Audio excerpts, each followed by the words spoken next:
जय जिनेंद्र बंधुओं, आज हम दर्शन करेंगे अभिनंदनोदय अतिशय तीर्थ क्षेत्र छेदपाल जी मंदिर ललितपुर उत्तर प्रदेश में।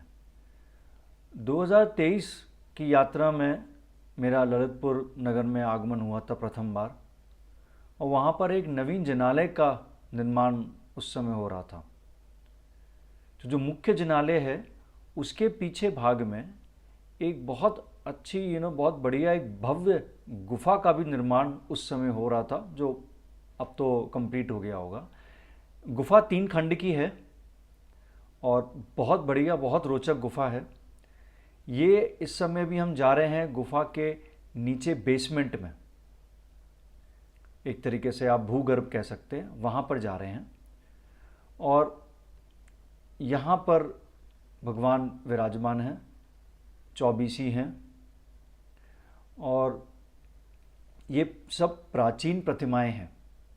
तो ये गुफा के पीछे कंसेप्ट ये है कि गुफा में बहुत अन्य अन्य जगहों की जो प्राचीन प्रतिमाएं जो प्राप्त हुई हैं, प्राचीन जो आर्टिफैक्ट जो जैन हेरिटेज प्राप्त हुए, उनको यहाँ पर संरक्षित करके यहाँ पर स्थापित किया गया। तो आप देख रहे हैं जिस तरीके से ये कि चट्टान के रूप में हमें यहाँ पर ये प्रतिमाएं दिख रही थी, इनको यहाँ पर स्थापित किया गया है, जो बहुत ही भव्य लग रही हैं। तो ये बेसमेंट से शुरुआत होती है गुफा की, और जैसे जैसे हम बेसमेंट से ऊपर जाएंगे, ये अभी आगे पीछे दोनों की तरफ प्रतिमाएं आपको दिखेंगी। ये अब हम जो बेसमेंट है वहाँ से अब हम यात्रा प्रारंभ करेंगे। अराउंड 15 मिनट की ये वीडियो है, तो थोड़ा आप लोगों को धैर्य रखना होगा। तो यहाँ से अब हम प्रारंभ करेंगे इसके आगे की ओर जाने के लिए। गुफा बहुत अच्छी बनी है, बहुत रोचक है, बच्चों के लिए, बड़ों के लिए, सभी के लिए बहुत एक एक्साइटमेंट का एक छोटा सा एक टूर है। और ये कंसेप्ट मुझे बहुत अच्छा लगा। ऐसा कंसेप्ट ज़्यादातर जिनालयों में होना चाहिए। अब हम ये गुफा में ऊपर की तरफ आ गए, और यहाँ से अब हम मेन स्टार्टिंग कर रहे हैं। तो मेन एंट्रेंस में हम आते हैं, और बहुत क्रिएटिव तरीके से ये गुफा का निर्माण हुआ है। तो जैसे जैसे भी आप देखेंगे, जो लोग यहाँ पर नहीं जा पाए हैं, कि कैसे प्राचीन प्रतिमाओं को एक नए आर्किटेक्चर के रूप में, एक नए डिज़ाइनिंग के रूप में यहाँ पर प्रस्तुत किया गया है। यहाँ पर आप देखेंगे अशोक वट वृक्ष है, उसके नीचे भगवान की प्रतिमाएं विराजमान हैं। ये आपको चौमुखी डायरेक्शन में आपको 4 प्रतिमाएं दिखेंगी। ये प्रथम, द्वितीय, तृतीय, और अब इसके बाद फिर 4th। अंदर आने के बाद ये लगता नहीं है कि जिनाले के पीछे इस तरीके का कोई कंसेप्ट है। तो मेरे लिए भी बड़ा एक सरप्राइजिंग वाली चीज़ थी जब मैंने इसको देखा था। मैं अपनी फैमिली के साथ गया हुआ था, एंड बहुत ऑलमोस्ट ये कंप्लीट हो गया था उस समय, तो पब्लिक के लिए ओपन था। अब तो खैर प्रॉपरली चल रहा है। अब देखिए, जैसे अभी हम आगे जा रहे हैं, तो जैन संस्कृति की बहुत महत्वपूर्ण चीज़ें यहाँ पर दिखाई हुई हैं। जैसे यहाँ पर ये देख रहे हैं, ये मुनि महाराज की मुद्रा है। मेरा प्रयास रहेगा आप लोगों को जितना हो सके एक्सप्लेन कर सकूं जो जो यहाँ पर चीज़ें हैं। गुफा के बीच का ये जो भाग आप देख रहे हैं, यहाँ पर आप देखेंगे यहाँ पत्थर हैं, पत्थर का स्वरूप दिया हुआ है कि हम रियल में एक गुफा में जा रहे हैं। और गुफा में जाना हम सबको रोचक लगता ही है, इसमें कोई संदेह नहीं है। गुफा के अंदर लाइट है प्रॉपर। देखिए आप कैसे जगह जो पथ है वो सकड़ा सा हो गया है, जैसे कि किसी पहाड़ के अंदर हम गुफा में जाएंगे। तो वही यहाँ पर फीलिंग जिन्होंने यहाँ पर आर्किटेक्चर डिज़ाइनिंग करी है, इंटीरियर डिज़ाइनिंग, उन्होंने वही ध्यान में रख के किया है। तो ये बहुत रोचक है। अगर आप वीडियो में बने रहेंगे एंड तक तो आपको बहुत आनंद आएगा, क्योंकि जो नहीं जा पाए हैं वो इस वीडियो के माध्यम से पूरा आनंद ले सकते हैं इस नए कंसेप्ट का। अब आप देखेंगे कैसे कैसे, ये देखिए यहाँ पर आपको प्रतिमा जी विराजमान दिखेंगी। इनमें बहुत अलग अलग कॉम्बिनेशन, मतलब अलग अलग जगहों से प्रतिमाएं लाई हुई हैं। ये आप देखिए कैसे वृक्ष बना है। कलाकृतियों के माध्यम से जिन संस्कृति को यहाँ पर दर्शाया है। और सबसे बेस्ट काम ये हुआ है कि प्राचीन प्रतिमाओं का जीर्णोद्धार यहाँ पर किया है। एक होता कि सिर्फ साधारण रूप से आप प्रतिमाओं को रख दीजिए। ये अब हम तल के ऊपर जा रहे हैं, ये सीढ़ियाँ हैं, अब हम ऊपर क्लाइंब करेंगे।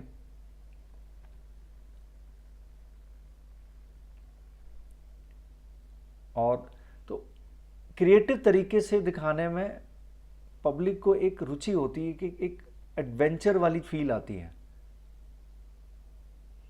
तो अब आप देखें एक नई कलाकृति हमारे समक्ष आ रही है और यहाँ पर देखिए फिर से पुनः प्राचीन प्रतिमाएं यहाँ पर स्थापित हैं और कितने अच्छे तरीके से जीर्णोद्धार को रूप दिया है और क्रिएटिव तरीके से हम सबके सामने संस्कृति को प्रस्तुत किया है। ये आप देखिए, मेरा अनुरोध होगा जहाँ भी आप लोग को लगे पॉज करके आप प्रतिमाओं को अच्छे से देख सकते हैं, कलाकृति को अच्छे से समझ सकते हैं। ये अब हम गुफा में आगे बढ़ रहे हैं। इस तरह का कंसेप्ट अभी तक मैंने देश में कहीं पर, जितना मैं स्वयं गया हूँ और ऑनलाइन के माध्यम से भी देखा है, अभी तक इस तरीके का कंसेप्ट मैंने कहीं पर अभी देखा नहीं। ये ललितपुर में जब 2023 में जाना हुआ तब प्रथम बार, हमें तो नहीं पता था कि मंदिर में पीछे ऐसी भी कोई क्रिएटिव चीज़ बनाई गई है। तो वहाँ जाने के बाद फिर ये डिस्कवर हुआ कि ये अभी बन के तैयार हो गया है। तो बहुत अच्छा लगा पूरा दर्शन करके, इसलिए इसको रिकॉर्ड करके आप सबसे शेयर कर रहा हूँ। ये अब आप देखेंगे कि और बहुत नए इनोवेटिव तरीके से, जैसे यहाँ पर देखिए भगवान विराजमान है,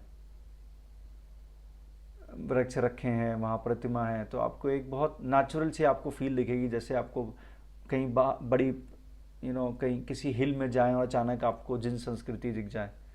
ये एक और आप देखेंगे आर्टिफिशियल वृक्ष बनाया हुआ है और उनके नीचे प्रतिमाएं विराजमान हैं।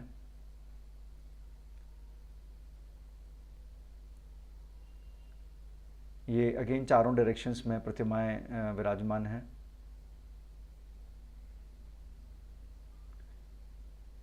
ये भी आपको वृक्ष के चारों ओर आपको दर्शन होंगे। लाइट की व्यवस्था प्रॉपर है, तो उसमें निश्चिंत रहें कि अंधेरा है और चलने में कठिनाई होगी, ऐसा कुछ नहीं है। अब हम यहाँ से आगे बढ़ते हैं। यहाँ पर नंबरिंग सिस्टम प्रॉपरली दी हुई है कि आप कौन सी गुफा और कितने क्रमांक में आप एंटर कर रहे हैं। ये अब हम ऊपर की तरफ जा रहे हैं। मंदिर इसके ठीक बैक साइड में है, तो वो दिखता नहीं है क्योंकि वो जो गुफाओं का जो आप पत्थर देख रहे हैं वही तरीके से उसको पूरा ढका हुआ है। ये देखिए वेदियों के क्रमांक संख्या लिखी हुई। ये देखिए यहाँ पर 5 भगवान विराजमान है और उनके पीछे देखिए कितने अच्छे तरीके से कलाकृति को दिखाया गया है।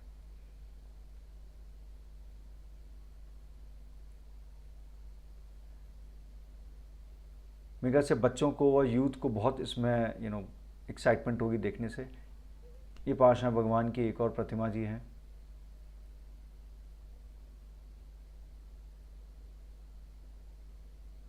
आगे बढ़ते हैं अब हम। यहाँ पर बहुत पास में देखिए एक और ये प्राचीन धरोहर है जिसको यहाँ पर संरक्षित किया गया है। मेरा निवेदन होगा जब भी यहाँ जाएं तो थोड़ा समय निकाल कर जाएं ताकि जो हमारे प्राचीन धरोहर है उनकी कला को आप यहाँ पर देख सकें। देखिए 5 भगवान हैं, उन धरोहर को आप ध्यानपूर्वक यहाँ पर अध्ययन कर सकते हैं। तो थोड़ा समय निकाल के जाएंगे तो बहुत अच्छा रहेगा।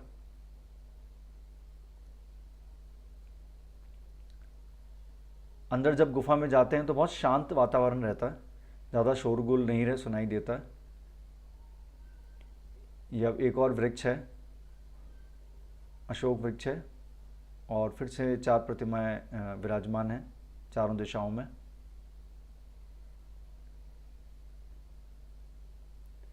जिन संस्कृति में अशोक वृक्ष का आप सबको पता है कितनी इम्पोर्टेंस है। तो वो यहाँ पर दर्शाई है।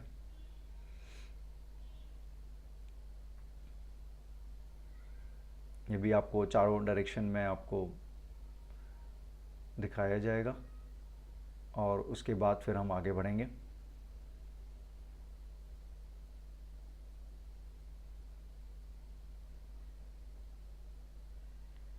मेरी सोच कहीं पर यह है कि जो देश में अलग अलग जगह जो अपनी हमारी जो कमेटी हैं वो इस तरीके के इनोवेशन, चाहे वो किसी भी पंथ में हो, दिगंबर में हो, श्वेतांबर में हो, इस तरीके के इनोवेशन अधिक से अधिक करें। इससे समाज को एक बहुत नई ऊर्जा प्राप्त होगी। क्रिएटिवली कुछ नया दिखेगा तो जिन संस्कृति से उनका जो अटैचमेंट है वो अलग ही लेवल पे जाएगा। ये अब यहाँ पर गुफा में, यहाँ से हम रास्ता थोड़ा सा सकड़ा हो जाता है। अब हम आगे की तरफ बढ़ रहे हैं। इसके बाद फिर ऊपर के तल में जाएंगे तो सबसे टॉप मोस्ट इसका एंड पोर्शन है। अभी हम आगे चलेंगे इसमें। सबसे मेन पॉइंट पर ध्यान दीजिए आप कि कैसे प्राचीन धरोहर को यहाँ पर संरक्षित किया है। मुनि श्री सोयासागर जी महाराज के सानिध्य में यहाँ पर पूरा जीर्णोद्धार और नया कंस्ट्रक्शन हुआ। और हालांकि मुझे ये तो नहीं पता कि किन आर्किटेक्ट ने ये पूरा डिज़ाइन किया है, ये क्षेत्र की कमेटी को पता होगा। ये देखिए अब एक और जिन संस्कृति आपको यहाँ पर जिन बिंब आपको दिख रहे हैं, बहुत अच्छे तरीके, सुंदर तरीके से दर्शाया हुआ है। बहुत से लोग होते हैं अपने जैन समाज में जिनको मूर्ति कला, जो क्राफ्ट्समैनशिप होती है प्रतिमाओं में, वो उनको बहुत अट्रैक्ट करती है। और जो जिन भक्त हैं उन्हें भगवान की प्रतिमा देखकर अलग तरीके के भाव उत्पन्न होते हैं उनमें। दोनों के ही अपने रीज़न हैं। ये यहाँ पर जब देखिए एक और प्रतिमा जी विराजमान है।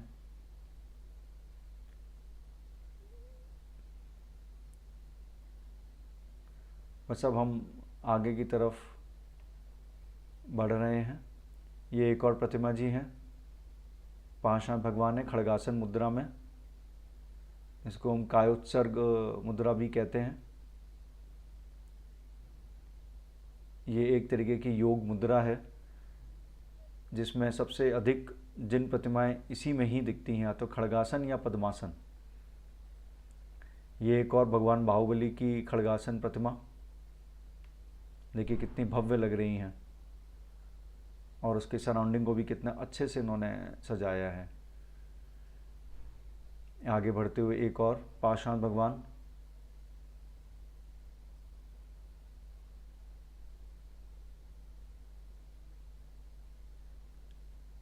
लिमिटेड स्पेस है लेकिन देखिए डेकोरेशन सिंपल किया है, अच्छा किया है और बहुत शांति देने वाला है। बहुत कोई फिजूल खर्ची नहीं करी है। अब हम ये आपको जैसे उजाला दिख रहा है तो अब हम एकदम टॉप मोस्ट पोर्शन पे आ रहे हैं। यहाँ से वेदी क्रमांक 1, 2, 3 है। तो बहुत से बंधु कोई चाहें तो सबसे ये देखिए यहाँ पर ये जैन ध्वज, ये बहुत ऊंची हाइट का लगा हुआ है। ये जैन धर्म का ध्वजा है। बहुत से हमारे नॉन जैन भाई बहनों को शायद नहीं पता होगा। ये उस समय 2023 में मंदिर निर्माण हो रहा था तो उसका पीछे का भाग है। ये काफ़ी सारा पोर्शन बन चुका है। ये अब हम ऊपर की तरफ जा रहे हैं।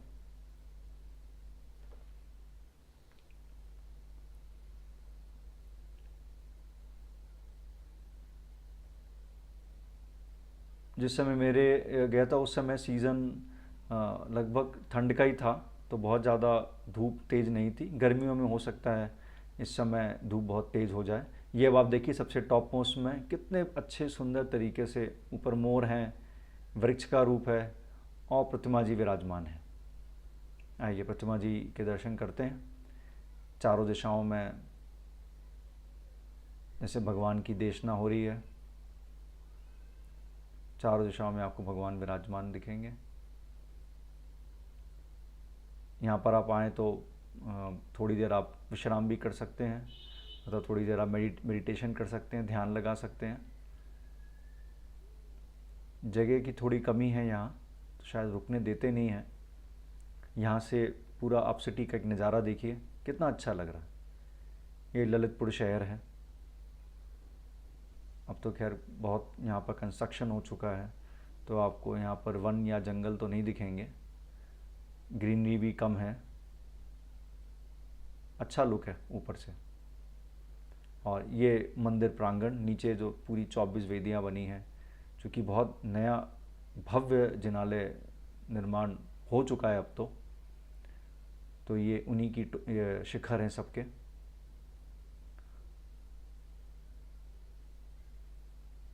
और अब हम आगे बढ़ते हुए, मेरा निवेदन आप सबसे यही होगा, वीडियो यहीं पर अब थोड़े उसमें अंत हो जाएगी, कि आप यहाँ पर आइए और आकर इस तरीके की नई कला को जो दिखाया गया है यहाँ पर, उसका आनंद लीजिए, थोड़ा समय निकालिए और प्रेरित करिए अपने अपने भी क्षेत्र की कमेटियों को कि नए क्रिएटिव तरीके से जिन संस्कृति को हम सबके समक्ष प्रस्तुत करें। ये मेरा कहीं पर आपसे एक रिक्वेस्ट है। सादर जय जिनेंद्र।